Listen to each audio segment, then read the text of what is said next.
tahap pencerahan pertama, ya, itu namanya pemasuk arus. Bagi mereka yang sudah mencapai tingkat pencerahan pertama disebut sebagai sotapanna atau pemasuk arus. Nah, mereka sudah menyingkirkan 3 kekotoran batin. Ya, 3 kotoran batin ini nggak mungkin lagi muncul di keberlangsungan batin mereka, ya, setelah mencapai pencerahan. Nah, 3 ini apa? Pertama, ya, sakaya dithi, ya, pandangan salah akan tubuh, akan aku, ya. Nah, ini penting, ya. Oleh sebab itu, tahap ini juga berperan penting untuk menghancurkan nanti kotoran batin ini, ya, sakaya dithi ini. Jadi kalau kita berlatih seperti Abhidhamma ini, ya, itu sangat efektif untuk menghancurkan sakaya dithi, ya. Nah, kemudian kotoran batin yang berikutnya adalah Silabbata Paramasa, ya. Kalau orang yang punya Silabbata Paramasa itu akan berpikir bahwa oh, dengan ritual, ya, dengan baca mantra, dengan latihan ini dan itu, ya, bisa mencapai kesucian, ya.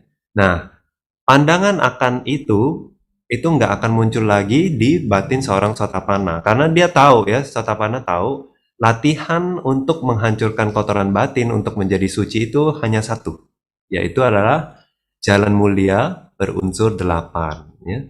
Ekayano mago, ya, satu saja, ya, satu saja jalannya. Nah, yang kotoran batin ketiga, ya, apa itu? Wicikicca, keraguan. Keraguan tentang apa?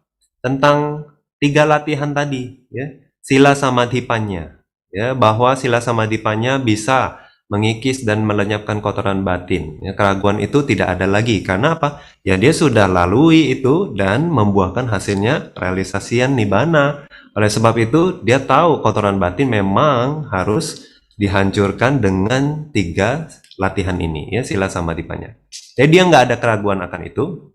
Yang kedua, tentang masa lampau, ya, tentang masa lampau. Nah, kenapa? Karena siapa yang sudah melalui 7 wisudhi ini pasti, ya, pasti sudah melihat kangka witarana wisudhi. Artinya adalah pemurnian tentang yang menyingkirkan keraguan. Nah, menyingkirkan keraguan ini apa? Ini sebetulnya adalah latihan paticca samuppada, ya. Nah, kalau kita berlatih paticca samuppada, berarti kita melihat masa lampau dan masa depan, ya. Intinya adalah kita mau melihat sebab akibat, ya. Nah, fenomena materi itu, setiap fenomena materi ada sebab akibatnya. Setiap fenomena batin juga ada sebab akibatnya. Jadi, seorang Sotapanna karena sudah melewati pemurnian ini, dia pasti sudah melihat masa lampau dan masa depan, ya. Jadi tidak ada lagi keraguan akan itu, ya. Jadi ada orang yang berpikir kalau yang belum pernah melihat, ya, oh, sebetulnya ada nggak masa lampau, ya? Atau saya kalau setelah meninggal ini, saya akan lahir lagi nggak? Atau saya itu musnah, ya? Nah, tapi untuk Sotapanna nggak mungkin lagi muncul keraguan itu karena dia sudah melihat sendiri, ya, sebab akibat. Nah, jadi tidak ada lagi keraguan akan kehidupan lampau, tidak akan ada lagi keraguan akan kehidupan mendatang, ya. Kemudian tidak ada keraguan tentang Buddha, ya, bahwa Buddha itu sungguh sudah menghancurkan kotoran batin atau belum, ya.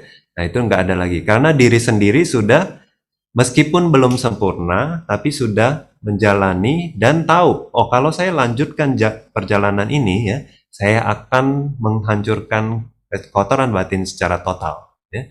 Nah, tidak ada keraguan terhadap Buddha, terhadap Dhamma, terhadap Sangha. Sangha itu betul nggak suci? Sudah menjalankan jalan mulia berunsur 8 belum? Ya, sila samadhipanya belum? Nggak ada keraguan itu, karena dia sendiri sudah menjalankannya, ya.